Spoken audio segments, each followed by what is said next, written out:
Hi hello everyone, welcome to my channel Srishti tutorial for maths. ನಾನು ನಿಮ್ಮ Parashuram.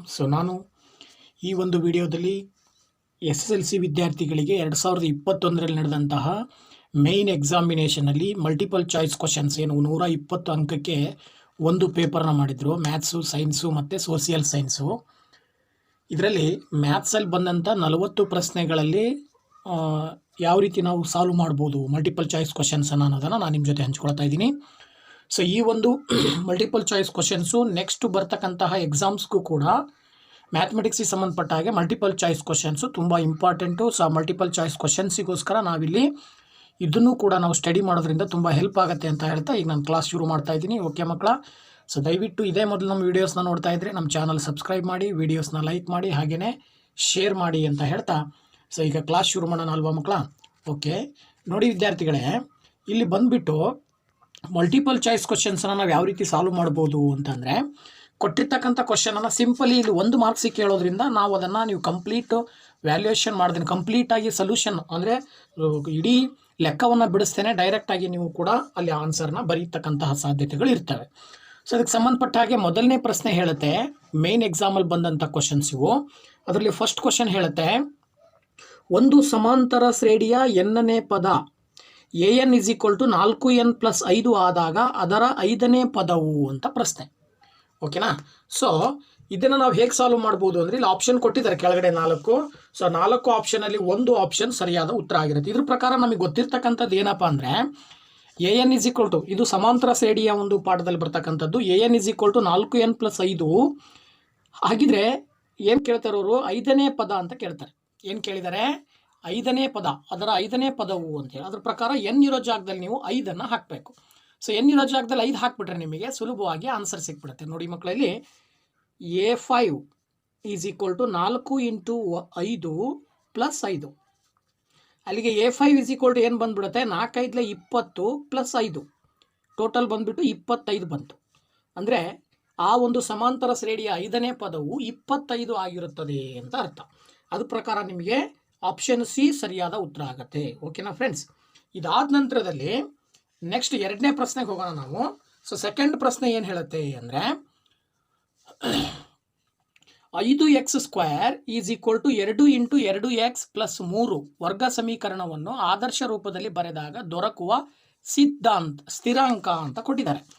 Okay, ತುಂಬ simple ಆಗಿರ್ತಕ್ಕಂಥ ಪ್ರಶ್ನೆ. ಕೊಟ್ಟಿರ್ತಕ್ಕಂಥ ವರ್ಗ ಸಮೀಕರಣವನ್ನು ನೀವು ಮೊದಲು ಸುಲಭೀಕರಿಸಿ ಅದನ್ನು ಏನು ಮಾಡಬೇಕು, ವರ್ಗ ಸಮೀಕರಣದ ಒಂದು ರೂಪಕ್ಕೆ ಪರಿವರ್ತನೆ ಮಾಡಿ ಬರ್ಕೋಬೇಕು. ಆದರ್ಶ ರೂಪದಲ್ಲಿ ಬರ್ಕೊಳ್ಬೇಕು ಫಸ್ಟು. ವರ್ಗ ಸಮೀಕರಣದ ಆದರ್ಶ ರೂಪದಲ್ಲಿ ಇದನ್ನು ಹೇಗೆ ಬರ್ಕೊಳ್ಳೋದು ಅಂತ ಹೇಳಿದ್ರೆ, ಇಲ್ಲಿ ನೋಡಿ 5x² = 2ರಿಂದ 2x ಅನ್ನು ಗುಣಿಸಿದ್ರೆ 4x ಆಗುತ್ತೆ ಮಕ್ಕಳ. ಓಕೆನಾ. ನೆಕ್ಸ್ಟ್ 2ರಿಂದ 3 ಗುಣಿಸಿದ್ರೆ 6. ಈಗ 4x ಮತ್ತು 6ಅನ್ನು ರೈಟ್ ಸೈಡಿಗೆ ಲೆಫ್ಟ್ ಸೈಡಿಗೆ ತಗೊಂಬಂದ್ರೆ, ಅಂದರೆ ಈಕ್ವಲಿಂದ ಲೆಫ್ಟ್ ಸೈಡಿಗೆ ತೊಗೊಂಡು ಬಂದರೆ 5x² - 4x - 6 = 0. ಈಗ ಇದು ಆದರ್ಶ ರೂಪಕ್ಕೆ ಬಂತು. ವರ್ಗ ಸಮೀಕರಣದ ಆದರ್ಶ ರೂಪಕ್ಕೆ ಬಂದಾಗ ನಮ್ಮ ಹತ್ರ ಇರ್ತಕ್ಕಂಥ ವರ್ಗ ಸಮೀಕರಣದ ಆದರ್ಶ ರೂಪವನ್ನು ತೋರಿಸ್ತಕ್ಕಂಥ ಒಂದು ಸೂತ್ರ ಏನಿದೆ, ax² + bx + c = 0 ಅಂತ ಇದೆ. ಇದ್ರ ಪ್ರಕಾರ ಸಿ ಅಂದರೆ ಕಾನ್ಸ್ಟೆಂಟು, ಅಂದರೆ ಏನಂತ ಕರಿತೀವಿ, ಸ್ಥಿರಾಂಕ ಅಂತ ಹೇಳ್ತೀವಿ. ಸ್ಥಿರಾಂಕದ ಜಾಗದಲ್ಲಿ ಯಾವ ಸಂಖ್ಯೆ ಇದೆ ಇಲ್ಲಿ ಅಬ್ಸರ್ವ್ ಮಾಡಿದರೆ, ಸಿ ಇರೋ ಜಾಗದಲ್ಲಿ ಏನಿದೆ, -6 ಇದೆ. ಓಕೆ, ಅದ್ರ ಪ್ರಕಾರವಾಗಿ ನಾವು -6 ಸರಿಯಾದ ಉತ್ತರ ಅಂತೇಳಿ ನಾವು ಸುಲಭವಾಗಿ ಹೇಳ್ಬೋದಾಗಿದೆ. ಓಕೆನಾ ಮಕ್ಕಳ.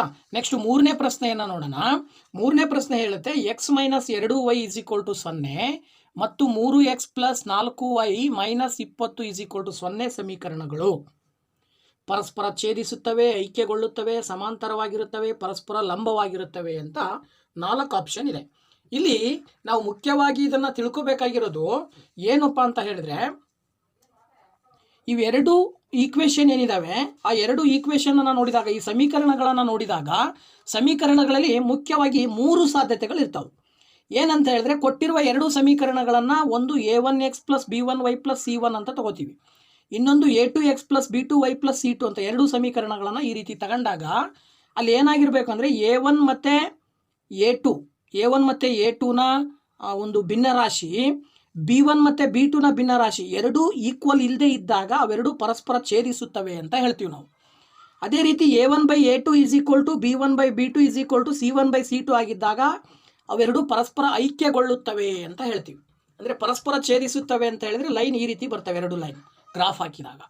ಐಕ್ಯಗೊಳ್ಳುತ್ತವೆ ಅಂತ ಹೇಳಿದ್ರೆ ಒಂದು ಲೈನ್ ಮೇಲೆ ಇನ್ನೊಂದು ಲೈನ್ ಮತ್ತೆ ಹೋಗುತ್ತೆ.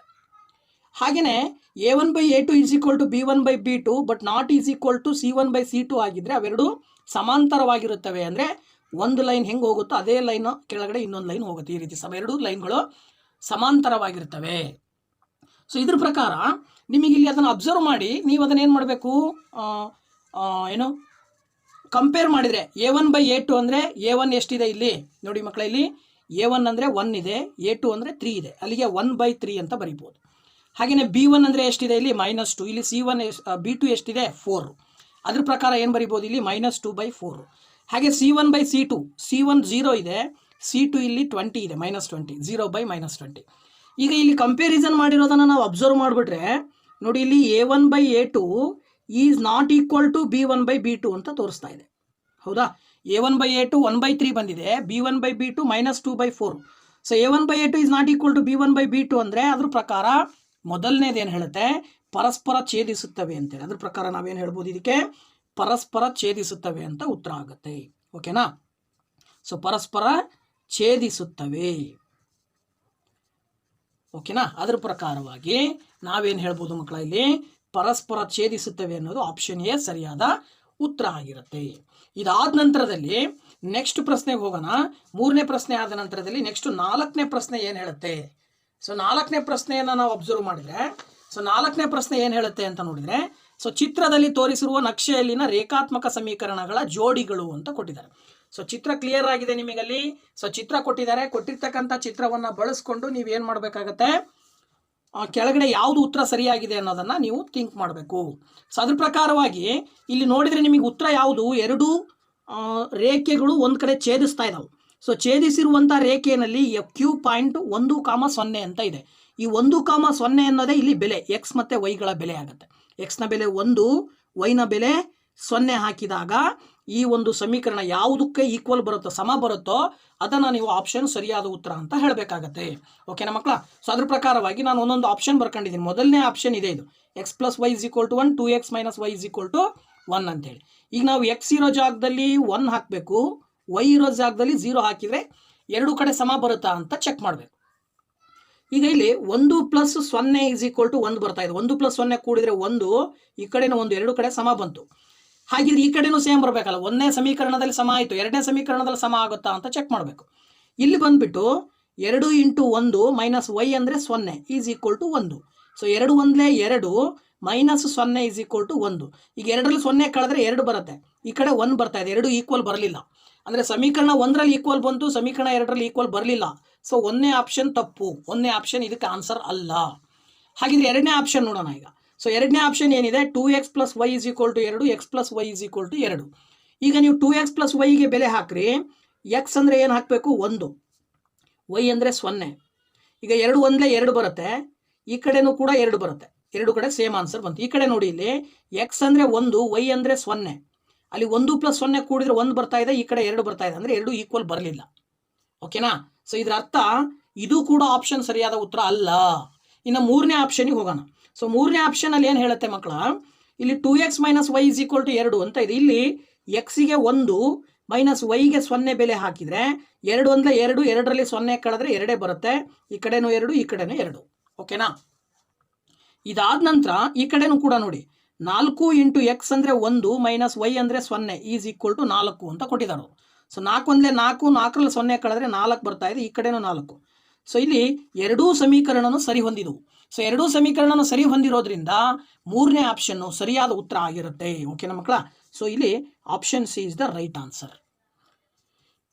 ಇದಾದ ನಂತರ ನೆಕ್ಸ್ಟ್ 5ನೇ ಪ್ರಶ್ನೆಗೆ ಹೋಗೋಣ. ಈಗ 5ನೇ ಪ್ರಶ್ನೆ ಏನು ಹೇಳುತ್ತೆ, ಸೊ 5ನೇ ಪ್ರಶ್ನೆ ಹೇಳುತ್ತೆ, a1x + b1y + c1 = 0 ಮತ್ತು a2x + b2y + c2 = 0 ರೇಖಾತ್ಮಕ ಜೋಡಿ ರೇಖೆಗಳು ಸಮಾಂತರವಾದರೆ ಅವುಗಳ ಸಹಗುಣಕಗಳು ಸರಿಯಾದ ಸಂಬಂಧವು ಅಂತ ಕೊಟ್ಟಿದ್ದಾರೆ.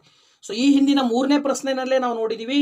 ಸೊ 3ನೇ ಪ್ರಶ್ನೆಯ ಸ್ಟೇಟ್ಮೆಂಟ್ ಹೇಳೋ ಪ್ರಕಾರವಾಗಿ 3ನೇ ಪ್ರಶ್ನೆ ಏನು ಹೇಳುತ್ತೆ ಅದ್ರ ಪ್ರಕಾರ ನಾವು ನೋಡೋದಾದರೆ, ಸೊ ನೋಡಿ ಇಲ್ಲಿ a1/a2 = b1/b2 is not equal to c1/c2 ಆಗಿದ್ರೆ ಆ ಎರಡು ಜೋಡಿಗಳು ಸಮಾಂತರವಾಗಿರುತ್ತವೆ ಅಂತೇಳಿ ಆಪ್ಷನ್ ಹೇಳುತ್ತೆ.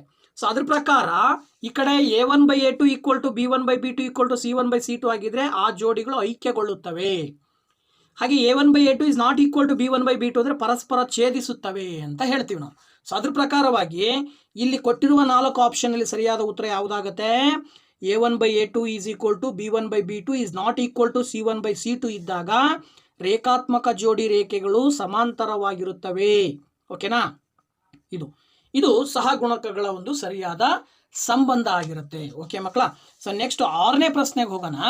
6ನೇ ಪ್ರಶ್ನೆ ತುಂಬ ಸಿಂಪಲ್ ಆಗಿರೋದು. 2x + 3y + 7 = 0 ಮತ್ತು ax + by + 14 = 0 ರೇಖೆಗಳ ಜೋಡಿಯು ಪರಸ್ಪರ ಐಕ್ಯಗೊಳ್ಳುವ ರೇಖೆಗಳಾದರೆ a ಮತ್ತು b ಬೆಲೆಗಳು ಕ್ರಮವಾಗಿ ಅಂತ ಕೊಟ್ಟಿದ್ದಾರೆ. ಇಲ್ಲಿ ಪರಸ್ಪರ ಐಕ್ಯಗೊಳ್ಳೋದು ಯಾವಾಗ ಅಂತ ಹೇಳಿದ್ರೆ ಅವುಗಳ ಒಂದು ಸಹಗುಣಕಗಳ ಸಂಬಂಧ ಈ ರೀತಿ ಇರಬೇಕು. A1/A2 = B1/B2 = C1/C2 ಆಗಿದ್ದಾಗ ಆ ಎರಡೂ ಜೋಡಿಗಳು ಪರಸ್ಪರ ಐಕ್ಯಗೊಳ್ಳುತ್ತವೆ. ಅದ್ರ ಪ್ರಕಾರ ನಿಮಗೆ ಕೊಟ್ಟಿರುವ 2 ಈಕ್ವೇಷನ್ ಅನ್ನು ನಾವು ಬರ್ಕೊಂಡ್ರೆ 2x + 3y + 7 = 0 ಅನ್ನೋದು ಒಂದು ಸಮೀಕರಣ ಆದರೆ ax + by + 14 = 0 ಇದು ಒಂದು ಸಮೀಕರಣ. ಇದಕ್ಕೆ ನೀವು ಸಹಗುಣಕಗಳ ಸಂಬಂಧವನ್ನು ಟ್ಯಾಲಿ ಮಾಡಬೇಕು ಅಂದಾಗ ಆದರ್ಶ ರೂಪಗಳನ್ನು ಬರ್ಕೊಂಡ್ರೆ a1x + b1y + c1 = 0, a2x + b2y + c2 = 0. ಈಗ ಇವೆರಡಕ್ಕೂ ಅಬ್ಸರ್ವ್ ಮಾಡಿದರೆ a1 ಅಂದರೆ ಎಷ್ಟಿದೆ? ಇಲ್ಲಿ A1/A2 = B1/B2 = C1/C2 ಯಾಕೆ ತಗೊಂಡಿದ್ದೀವಿ ಇದನ್ನ ಅಂದರೆ ಅವರೇ ಕೊಟ್ಟಿರೋದು. ರೇಖಾತ್ಮಕ ಜೋಡಿಗಳ ರೇಖೆಗಳು ಪರಸ್ಪರ ಐಕ್ಯಗೊಳ್ಳುತ್ತವೆ ಅಂತ ಕೊಟ್ಟಿದ್ದಾರೆ. ಸೊ ಐಕ್ಯಗೊಳ್ಳೋದ್ರಿಂದ ಇದನ್ನು ತಗೊಂಡ್ರೆ ಇಲ್ಲಿ ನೀವು ಅಪ್ಲೈ ಮಾಡಿದ್ರೆ A1/A2 ಯಾವ್ದು ತಗೊಂತೀರಿ? 2/A. ಹಾಗೇನೆ B1/B2 ಅಂದರೆ ಯಾವುದಾಗತ್ತೆ? 3/B. ಹಾಗೇನೆ C1/C2 ಯಾವುದಾಗತ್ತೆ? 7/14. ಓಕೆನಾ? ಸೊ ಈಗ ಫಸ್ಟ್ ಇವೆರಡನ್ನು ಒಂದ್ಸರಿ ತಗೊಳ್ರಿ, ಆಮೇಲೆ ಇವೆರಡನ್ನು ಒಂದ್ಸರಿ ತಗೊಳ್ರಿ. ಈಗ ನೋಡಿ ನಾನು ಈ ಕಡೆ ಏನು ಮಾಡ್ತೀನಿ? 2/A = 7/14 ಅಂತ ತಗೋತೀನಿ. ಈಗ ಓರೆ ಗುಣಾಕಾರ ಮಾಡಿದರೆ a × 7 = 2 × 14 ಆಯ್ತು. ಈಗ ನಿಮಗೆ a ಬೇಕಲ್ವಾ? 7ನ ಈಕ್ವಲಿಂದ ಆ ಕಡೆ ತೊಗೊಂಡು ಬಂದರೆ 2 × 14 / 7 ಆಗುತ್ತೆ. ಓಕೆನಾ? ಸೊ ಅಲ್ಲಿಗೆ ಸಿಂಪಲ್ ಆಗಿ 7 1 7 2 ಗುಣಿಸಿದರೆ ಎನ ಬೆಲೆ ಸಿಕ್ತು, 2 2 4 ಎನ ಬೆಲೆ ಸಿಕ್ತು. ಇದೇ ರೀತಿಯೇ ಬಿ ಬೆಲೆ ಬೇಕು ಅಂದಾಗ ಈಗ ನೀವು ಇದನ್ನು ತಗೊಳ್ಳಿ. ನೆಕ್ಸ್ಟ್ ಈ ಕಡೆ 3/1 3/3 b = 7/14 ಅಂತ ತಗೊಳ್ಳಿ. ಇಲ್ಲೂ ಕೂಡ ಓರೆ ಗುಣಾಕಾರ ಮಾಡಿಬಿಟ್ರೆ ನಿಮಗೆ b × 7 = 3 × 14. ಅಲ್ಲಿಗೆ ಬಿ ಬೇಕು ನಿಮಗೆ 3 × 14 / 7 ಆಗುತ್ತೆ. 7ರಿಂದ 14 ಭಾಗಿಸಿದರೆ 7 2 14 ಬರುತ್ತೆ. ಈಗ ನಿಮಗೆ ಬಿನೂ ಕೂಡ ಉತ್ತರ ಸಿಕ್ಬಿಡ್ತು. 3 ಮತ್ತು 2 ಗುಣಾಕಾರ ಮಾಡಿದ್ರೆ 3 2 6 ಬರ್ತಾ ಇದೆ. ಓಕೆನಾ ಮಕ್ಕಳ? ಸೊ ಎನ ಬೆಲೆ 4, ಬಿನ ಬೆಲೆ 6 ಬಂದರೆ ಇದು ಆಪ್ಷನ್ ಸರಿಯಾದ ಉತ್ತರ ಆಗುತ್ತೆ. ಅದ್ರ ಪ್ರಕಾರವಾಗಿ 4 ಮತ್ತು 6 ಆಪ್ಷನ್ ಸಿ ಸರಿಯಾದ ಉತ್ತರ ಅಂತೇಳಿ ನಾವು ಸುಲಭವಾಗಿ ಹೇಳ್ಬಹುದಾಗಿದೆ. ಇನ್ನು 7ನೇ ಪ್ರಶ್ನೆ ಏನು ಹೇಳುತ್ತೆ ನೋಡೋಣ ಇಲ್ಲಿ. ಸೊ 7ನೇ ಪ್ರಶ್ನೆ ಹೇಳುತ್ತೆ, ಈ ಕೆಳಗಿನವುಗಳಲ್ಲಿ ಯಾವುದು ಸಮಾಂತರ ಶ್ರೇಣಿಯಾಗಿದೆ? ಇದರಲ್ಲಿ ಯಾವುದು ಸಮಾಂತರ ಶ್ರೇಣಿ ಆಗಿದೆ ಅಂತ ಪ್ರಶ್ನೆ. ಸೊ ಸಮಾಂತರ ಶ್ರೇಣಿ ಯಾವುದು ಅಂತ ಚೆಕ್ ಮಾಡೋದಾದ್ರೆ ನಾನು ಇಲ್ಲಿ ಕ್ವಶನ್ ಆಪ್ಷನ್ ಬರ್ಕೊಂಡಿದ್ದೀನಿ 4 ಚೆಕ್ ಮಾಡ್ತಾ ಹೋಗಬೇಕು. ಸಮಾಂತರ ಶ್ರೇಣಿ ಆಗಿರಬೇಕು ಅಂದರೆ ಪದನೇ ಹೇಳ್ತಾ ಇದೆ ಸಮ ಅಂತರಗಳಿರಬೇಕು. ಈಗ ನಾವು ಅದು ಕೊಟ್ಟಿರುವಂಥ ಎಲ್ಲ ಪದಗಳನ್ನು A1 A2 A3 ಅಂತ ತಗೊಂತೀವಿ. ಮೊದಲ ಪದ A1 ಆದರೆ 2ನೇ ಪದ A2, 3ನೇ ಪದ A3. ಇಲ್ಲಿ ಏನಾಗಿರ್ಬೇಕು ನಮಗೆ ಕಂಡೀಷನ್ನು? ಯಾವುದೇ ಒಂದು ಶ್ರೇಣಿ ಸಮಾಂತರವಾಗಿರ್ಬೇಕಂದ್ರೆ ಅವುಗಳ ಸಾಮಾನ್ಯ ಅನುಪ ಇದು ಬರಬೇಕೇನು? ವ್ಯತ್ಯಾಸ. ಸಾಮಾನ್ಯ ವ್ಯತ್ಯಾಸ ಎಲ್ಲ ಕಡೆನೂ ಒಂದೇ ಇರಬೇಕು. ಈಗ ಸಾಮಾನ್ಯ ವ್ಯತ್ಯಾಸವನ್ನು ನಾವು ಡಿ ಅಂತ ಕರಿತೀವಿ. ಡಿ ಅಂದರೆ A2 - A1. ಹಾಗೆಯೇ ಡಿ ಅಂದರೆ A3 - A2. ಎಲ್ಲ ಕಡೆನೂ ಸೇಮ್ ಬರಬೇಕು. ಅದ್ರ ಪ್ರಕಾರ ಇಲ್ಲಿ ನೋಡಿದರೆ A2 ಎಷ್ಟಿದೆ? ಇಲ್ಲಿ -1 ಇದೆ. -1 - 1 ಮಾಡಿದರೆ ಉತ್ತರ ಎಷ್ಟು ಬರ್ತಾ ಇದೆ? ಇಲ್ಲಿ ಆ್ಯಕ್ಚುಲಿ -2 ಬಂತು. ಇಲ್ಲಿ ಮಾಡಿದರೆ -2 -1 ಅಂತ ತಗೊಂಡ್ರೆ ಇಲ್ಲೇನು ಬರುತ್ತೆ? -2 - × +1 ಆಯಿತು. ಸೊ -2ರಲ್ಲಿ +1 ಕಳೆದ್ಬಿಟ್ರೆ ನಿಮಗೆ -1 ಬರುತ್ತೆ. ಸಾಮಾನ್ಯ ವ್ಯತ್ಯಾಸ ಸೇಮ್ ಬರಲಿಲ್ಲ. ಆ ಕಾರಣದಿಂದ ಮೊದಲನೇ ಆಪ್ಷನ್ ತಪ್ಪು. ಈಗ 2ನೇ ಆಪ್ಷನ್ ಟೆಸ್ಟ್ ಮಾಡೋಣ. ಸೊ 2ನೇ ಆಪ್ಷನ್ 1 5 9 ಅಂತ ಇದೆ. ಈಗ ಇಲ್ಲಿ A2 - A1 ಮಾಡಿದರೆ 5 - 1 5 - 1 ಅಂದರೆ 4 ಬರ್ತಾ ಇದೆ. ಹಾಗೆಯೇ A3 - A2 ಮಾಡಿದ್ರೆ 3ನೇ ಪದದಿಂದ 2ನೇ ಪದವನ್ನು ಕಳೆದ್ರೆ 9ರಲ್ಲಿ 5 ಕಳೆದ್ಬಿಟ್ರೆ ಅವಾಗಲೂ ಕೂಡ 4 ಬರ್ತಾ ಇದೆ. ಉತ್ತರ ಎರಡೂ ಕಡೆನೂ ಸೇಮ್ ಬರ್ತಾ ಇರೋದ್ರಿಂದ ಸಾಮಾನ್ಯ ವ್ಯತ್ಯಾಸ ಏನು ಬರ್ತಾ ಇದೆ, ಸಮನಾಗಿರೋದ್ರಿಂದ ಎರಡನೇ ಆಪ್ಷನ್ ಸರಿಯಾದ ಉತ್ತರ ಆಗುತ್ತೆ. So B is the right answer. ಓಕೆನಾ. ಸೊ ಇದೇ ರೀತಿನೇ ನೆಕ್ಸ್ಟ್ ಪ್ರಶ್ನೆಗೆ ಹೋಗೋಣ ಈಗ.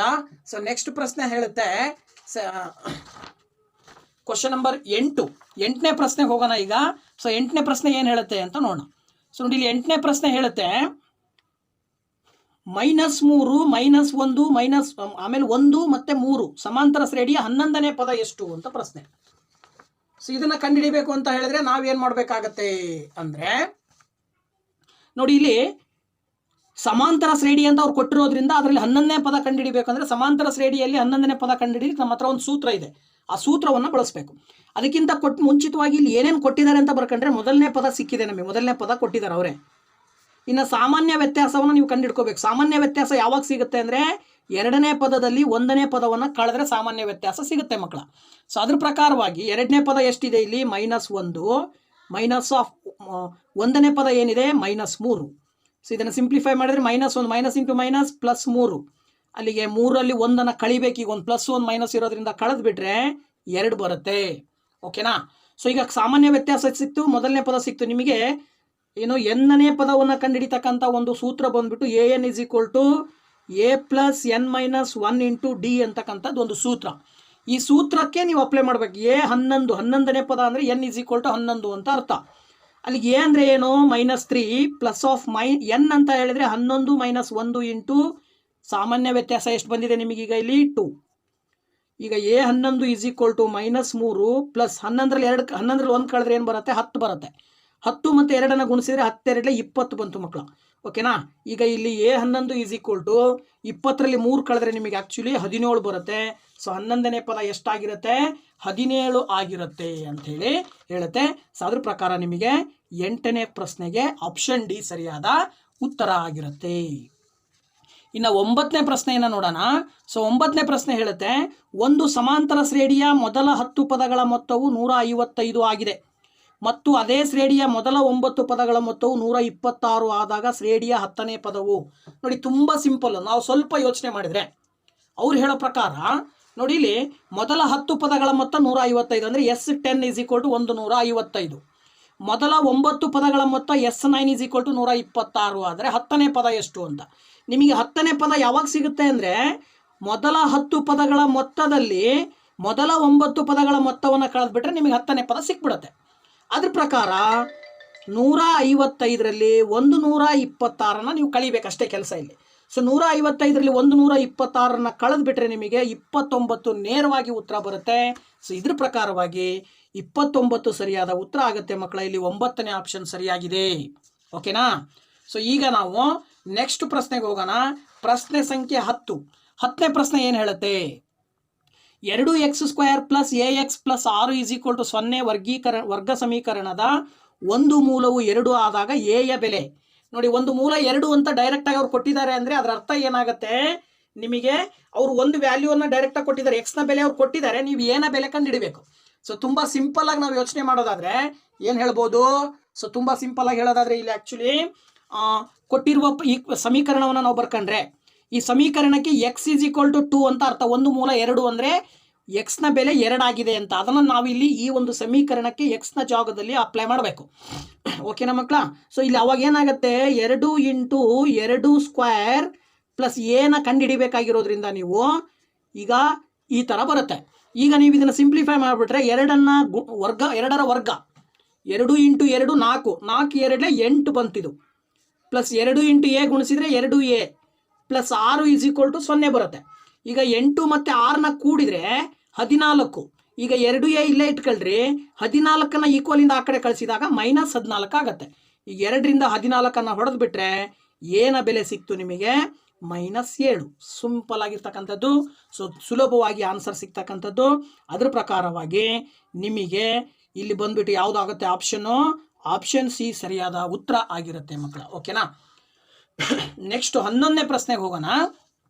ಸೊ 11ನೇ ಪ್ರಶ್ನೆ ಏನು ಹೇಳುತ್ತೆ ಇಲ್ಲಿ, px² + qx + r = 0 ವರ್ಗ ಸಮೀಕರಣದ ಶೋಧಕವು. ನೋಡಿ, ಶೋಧಕ ಕಂಡುಹಿಡಿಬೇಕು ಅಂತ ಅಂದಾಗ ಶೋಧಕವನ್ನು ಹೇಳಬೇಕಾದ್ರೆ ಡಿಸ್ಕ್ರಿಮಿನೆಂಟ್ ಅಂತಲೂ ಕೂಡ ಕರಿತೀವಿ, ಡಿ. ನೋಡಿ, ಆ್ಯಕ್ಚುಲಿ d = b² - 4ac ಅಂತ ಬರುತ್ತೆ ಶೋಧಕದ ಒಂದು ಸೂತ್ರ. ಸೊ ಇದ್ರ ಪ್ರಕಾರ ಕೊಟ್ಟಿರುವಂತಹ ಸಮೀಕರಣ P X square plus Q X plus R is equal to 0 ಅಂತ ಕೊಟ್ಟಿದ್ದಾರೆ. ಅದರ ಏನು ನಾವು ಆದರ್ಶ ರೂಪದಲ್ಲಿ ಬರ್ಕೊಂಡಾಗ A X square plus B X plus C is equal to 0 ಆಗುತ್ತೆ ಮಕ್ಕಳ. ಸೊ ಈಗ ಇಲ್ಲಿ ಎ ಇರೋ ಜಾಗದಲ್ಲಿ ಏನಿದೆ ಕಂಪೇರ್ ಮಾಡಿ ಬರೆದ್ರೆ ಎನ ಜಾಗದಲ್ಲಿ ಪಿ ಇದೆ, ಬಿನ ಜಾಗದಲ್ಲಿ ಕ್ಯೂ ಇದೆ, ಸಿನ ಜಾಗದಲ್ಲಿ ಆರ್ ಇದೆ. ಈಗ ನೀವು ಡಿಸ್ಕ್ರಿಮಿನೆಂಟ್ ಅಂದರೆ ಶೋಧಕದ ಸೂತ್ರದಲ್ಲಿ ಆ ಒಂದು ವ್ಯಾಲ್ಯೂಸನ್ನು ಅಪ್ಲೈ ಮಾಡಿದರೆ ಬಿ ಇರೋ ಜಾಗದಲ್ಲಿ ಕ್ಯೂ ಇದೆ ಅಂದರೆ ಕ್ಯೂ ಸ್ಕ್ವೇರ್ ಆಯಿತು, ಮೈನಸ್ 4 ಇಂಟು ಎ ಇರೋ ಜಾಗದಲ್ಲಿ ಪಿ ಇದೆ ಇಂಟು ಸಿ ಇರೋ ಜಾಗದಲ್ಲಿ ಆರ್ ಇದೆ. ಇದಿಷ್ಟನ್ನು ನೀವು ಸುಲಭ ರೂಪಕ್ಕೆ ತಗೊಂಡು ಬಂದಾಗ 4 ಮತ್ತು ಪಿ ಮತ್ತು ಆರ್ ಇವು ಮೂರನ್ನು ಗುಣಿಸಿದರೆ 4 ಪಿ ಆರ್ ಬರುತ್ತೆ. ಓಕೆನಾ, ಇದು ಸರಿಯಾದ ಉತ್ತರ. ಇದ್ರ ಪ್ರಕಾರ ನಿಮಗೆ Q square minus 4 P R ಅಂತ ಹೇಳಿದ್ರೆ ಮೊದಲನೇ ಆಪ್ಷನ್ ಸರಿಯಾದ ಉತ್ತರ ಆಗುತ್ತೆ ಮಕ್ಕಳ. ಓಕೆನಾ, 11ನೇ ಪ್ರಶ್ನೆಗೆ ಮೊದಲನೇ ಆಪ್ಷನ್ ಸರಿಯಾದ ಉತ್ತರ ಆಗಿದೆ. ಇನ್ನು 12ನೇ ಪ್ರಶ್ನೆಗೆ ಹೋಗೋಣ. 12ನೇ ಪ್ರಶ್ನೆ ತುಂಬ ಸಿಂಪಲ್ ಆಗಿರ್ತಕ್ಕಂಥದ್ದು. 4x10 ಸಮಾಂತರ ಶ್ರೇಣಿಯಲ್ಲಿದ್ದರೆ ಎಕ್ಸ್ನ ಬೆಲೆ ಅಂತ ಕೊಟ್ಟಿದ್ದಾರೆ. ಇವು 3 ಪದಗಳು ಸಮಾಂತರ ಶ್ರೇಣಿಯಲ್ಲಿದ್ದಾವೆ, ಹಾಗಿದ್ರೆ ಎಕ್ಸ್ನ ಬೆಲೆ ಎಷ್ಟು ಅಂತ. ಸೊ 3 ಪದಗಳು ಸಮಾಂತರದಲ್ಲಿದ್ದಾವೆ ಅಂತ ಹೇಳಿದ್ರೆ ನಾವು ಅವುಗಳನ್ನು A1 A2 A3 ಅಂತ ತಗೊಂತೀವಿ. ಮೊದಲನೇ ಪದ, ಎರಡನೇ ಪದ, ಮೂರನೇ ಪದ. ನಮಗೆ ಗೊತ್ತಿರುವಂತೆ ಸಾಮಾನ್ಯ ವ್ಯತ್ಯಾಸ ಸಮ ಇರ್ತದೆ.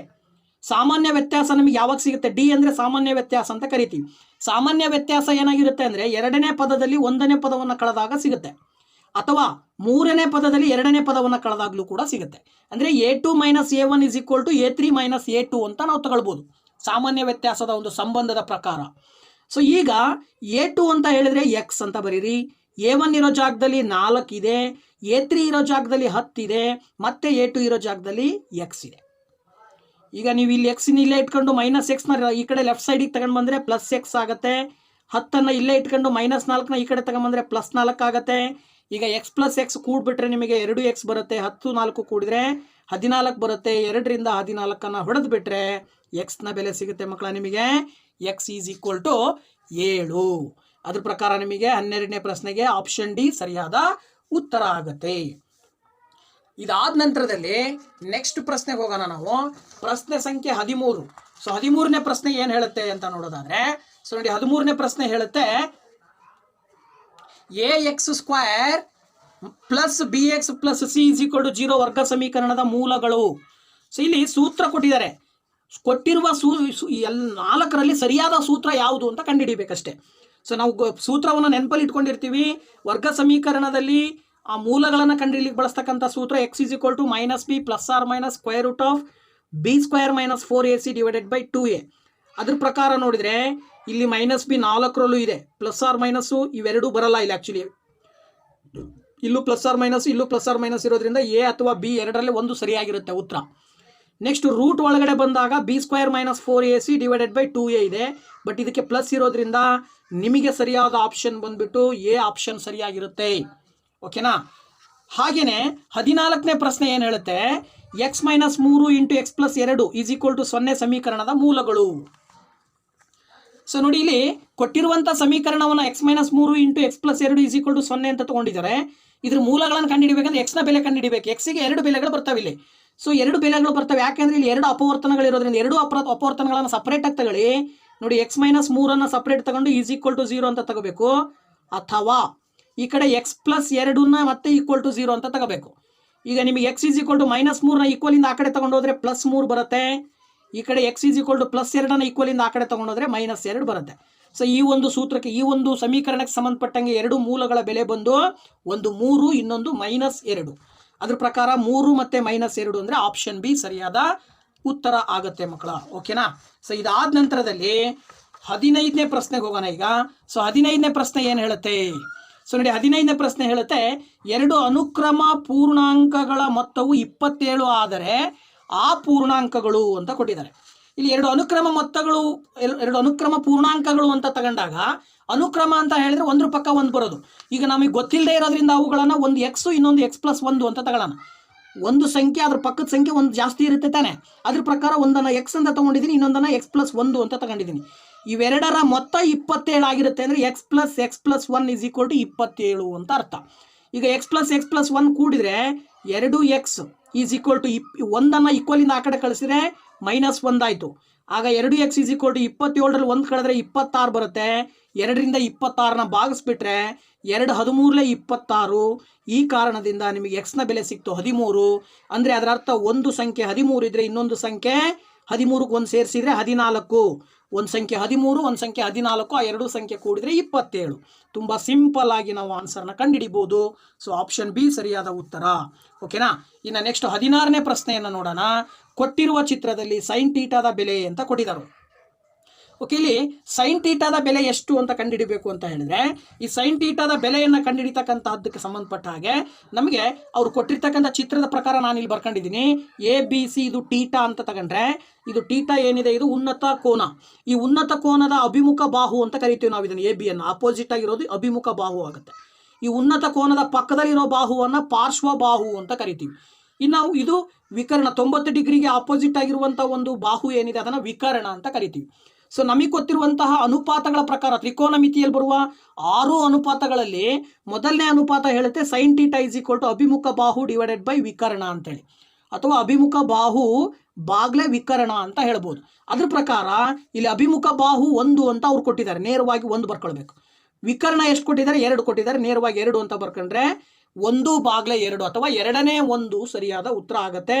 ಸೊ ಆಪ್ಷನ್ ಎ ಇದು ಆಪ್ಷನ್ ಎ ಸರಿಯಾದ ಉತ್ತರ ಆಗಿ ನಮಗಿಲ್ಲಿ ಕಂಡು ಬರುತ್ತೆ. ಓಕೆನಾ. ಸೊ ಇಲ್ಲಿವರೆಗೂ ಸುಮಾರು 16 ಪ್ರಶ್ನೆಗಳನ್ನು ನಾನು ನಿಮ್ಮ ಜೊತೆಗೆ ಹಂಚ್ಕೊಂಡಿದ್ದೀನಿ. ಈ ಒಂದು 2021ರ ಮೇನ್ ಎಕ್ಸಾಮಿನೇಷನಲ್ಲಿ ಕೇಳಿದಂತಹ ಮಲ್ಟಿಪಲ್ ಚಾಯ್ಸಿಗೆ ಸಂಬಂಧಪಟ್ಟಂಥ ಕ್ವಶನ್ಸು ಮ್ಯಾಥಮೆಟಿಕ್ಸಲ್ಲಿ. ಸೊ ನೆಕ್ಸ್ಟ್ ಇನ್ನೊಂದು ವಿಡಿಯೋದಲ್ಲಿ ಇದರ ಮುಂದಿನ ಕ್ವಶನ್ಸನ್ನು ಕೂಡ ನಾನು ನಿಮ್ಮ ಜೊತೆಗೆ ಹಂಚ್ಕೊಳ್ತೀನಿ. ಸೊ ಇದೇ ರೀತಿ ಸಿಂಪಲ್ ಆಗಿ ಶಾರ್ಟ್ ಟ್ರಿಕ್ಸನ್ನು ಯೂಸ್ ಮಾಡಿ ಸುಲಭವಾಗಿ ಯಾವ ರೀತಿ ನಾವು ಗಣಿತವನ್ನು ಕಲಿಬೋದು, ಎಸ್ಪೆಷಲಿ ಮಲ್ಟಿಪಲ್ ಚಾಯ್ಸ್ ಕ್ವಶನ್ಸನ್ನು ನಾವು ಹೇಗೆ ಸಾಲ್ವ್ ಮಾಡಿ ಉತ್ತರವನ್ನು ಕಂಡುಹಿಡಿಬೋದು ಅನ್ನೋದಕ್ಕೆ ಸಂಬಂಧಪಟ್ಟಂಥ ಶಾರ್ಟ್ ಟ್ರಿಕ್ಸ್ಗಳನ್ನು ನಾನು ನಿಮ್ಮ ಜೊತೆಗೆ ಹಂಚ್ಕೊಳ್ತೀನಿ. ಸೊ ದಯವಿಟ್ಟು ನಮ್ಮ ಚಾನಲ್ ಸಬ್ಸ್ಕ್ರೈಬ್ ಮಾಡಿ, ವೀಡಿಯೋಸ್ನ ಲೈಕ್ ಮಾಡಿ, ಶೇರ್ ಮಾಡಿ, ಜೊತೆಗೆ ಕಮೆಂಟ್ ಮಾಡೋದನ್ನು ಮರಿಬೇಡಿ ಅಂತ ಹೇಳ್ತಾ ಇಷ್ಟೋ ತನಕ ನಮ್ಮ ವೀಡಿಯೋಸ್ನ ನೋಡಿದ್ದಕ್ಕೆ ತುಂಬ ಥ್ಯಾಂಕ್ಸ್. ಮತ್ತೆ ನಿಮ್ಮ ಭೇಟಿ ಮುಂದಿನ ವೀಡಿಯೋದಲ್ಲಿ. Thank you very much. Bye bye.